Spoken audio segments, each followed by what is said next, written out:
चीज जो है, the last one thing that is introduce in this chapter, two main thing, कि conductor क्या है और इंसुलेटर क्या है। बेटा कंडक्टर वो चीज होती है जो कंडक्ट करती है और इंसुलेटर स्टॉप करती है। यानी कंडक्टर इज द डिवाइस और the devices those allow electric current to flow in them.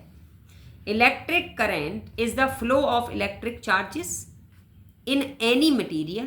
So different kind of materials, those can allow to flow the electric current in them are called conductors of electricity. If they are not allowing to flow the electric current in them, this is the insulators or the poor conductors of the electricity. अब आपके पास कुछ materials हैं, जैसे gold है, aluminium है, iron है, ये सब के सब गुड कंडक्टर ऑफ इलेक्ट्रिसिटी हैं। Mostly the metals are the good conductors of heat and electricity. Heat का गुड कंडक्टर होता है मरकरी, इसीलिए देखो बुखार नापने के लिए आपका टेम्परेचर हाई है, आप लिक्विड मेटल का यूज़ करते हैं। Mercury is only the liquid metal. Wires are mainly made up of copper और एल्यूमिनियम। आपने देखा होगा कॉपर और एल्यूमिनियम के बने होते हैं तार। अब मेरे पास एक क्वेश्चन आता है, बच्चे का एक क्वेश्चन आया है, कहता है मैडम सोने के क्यों नहीं बने होते। बेटा आजकल सोने का जो रेट है उस हिसाब से सोने के तो हम कान में ईयरिंग्स नहीं पहन सकते, तो वायर अगर हमने लगा दिए तो सुबह शाम को इलेक्ट्रिसिटी फिट करेंगे और मुझे लगता है रात तक इलेक्ट्रिसिटी गायब है। चाहे जो मर्जी हो उन्होंने ले जानी है, ठीक है, फिर बिजली आएगी ही नहीं। इसलिए हम सोने और चांदी के तार नहीं बना सकते। Mostly we are using the aluminiums and copper, और कई जगह पर तो ये भी चोरी हो जाते हैं। Materials like plastic, rubber, would और सेरेमिक्स, ये जो हैं ये इलेक्ट्रिसिटी के दुश्मन हैं, इसीलिए इन्हें इंसुलेटर्स कहा जाता है। और ये वो चीज़ें हैं जो आपको इलेक्ट्रिक शॉक से बचाती हैं। तो both the conductor and the insulators are most important for the electrical system. अब कैसे? इलेक्ट्रिक करंट के फ्लो के लिए हमें चाहिए मेटल्स, गुड कंडक्टर्स, पर उस फ्लो को अपने हिसाब से चलाने के लिए हमको इंसुलेशन चाहिए। इसीलिए हम वायर पर क्या करते हैं, रबर की शीट चढ़ा देते हैं। इसीलिए हम जब फिटिंग करते हैं, सर्किट बनाते हैं, तो अपने घरों में प्लास्टिक के जो हैं प्लग्स लगाते हैं। क्या है प्लास्टिक, क्या है, बेड कंडक्टर है, हमको इलेक्ट्रिक शॉक नहीं लगेगा।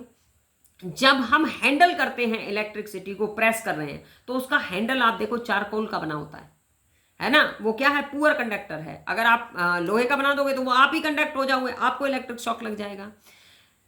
तो electrical devices should not be use in wet areas, equipments with damage insulation और broken plugs, and never used with the bare hands or the wet hands whenever you are in home, office, in school also. So there are two kinds of current. One is DC, second is AC. अब flow तो हो रही है। अब कौन कौन सी flow हो रही है? करंट भी दो तरह का होता है, DC और AC। अब देखो बेटा, D से मतलब डायरेक्ट, A का मतलब अल्टरनेटिंग। तो electricity from a battery is called direct current. ये फिक्स है, इसमें एक ही डायरेक्शन रहेगा, स्मॉल डिवाइसेस को काम करने के यूज में लिया जाएगा। वॉल सॉकेट से आपके घर में ट्रांसफर होकर बिजली का आना, electricity from the wall socket is called alternative current, यानी AC current. It change the direction continuously and powerful enough to run big appliances like refrigerator, AC, fan, mixer, washing machine, etc. तो आपके घरों में जो बिजली आती है वो कौन सी है जी? इलेक्ट्रिक करंट की फॉर्म है, अल्टरनेटिंग इलेक्ट्रिक करंट। ठीक है जी, ओके है जी। अब एक सिंपल सा नोटिफिकेशन आपको हम बता रहे हैं। The danger sign of electric poles and appliances remind us that electricity is very dangerous. जो कहते हैं ना, पानी जीवन है ना, लेकिन अगर तबाही लाओगे ना तो सुनामी भी पानी से ही आती है जी, बाढ़ भी पानी से ही आती है। एक तरफ तो वो जीवन दे रहा है, दूसरी तरफ खतरनाक भी है। तो सेम यही बात इलेक्ट्रिसिटी के साथ है। If you are not handling electricity properly, then it may causes serious accidents. Electricity, even the portable generator is unsafe. Electricity in your car and tractors in the form of batteries are unsafe. Battery भी फट जाती है बेटा गर्मी की वजह से. Wall clock, radios, remotes, phones.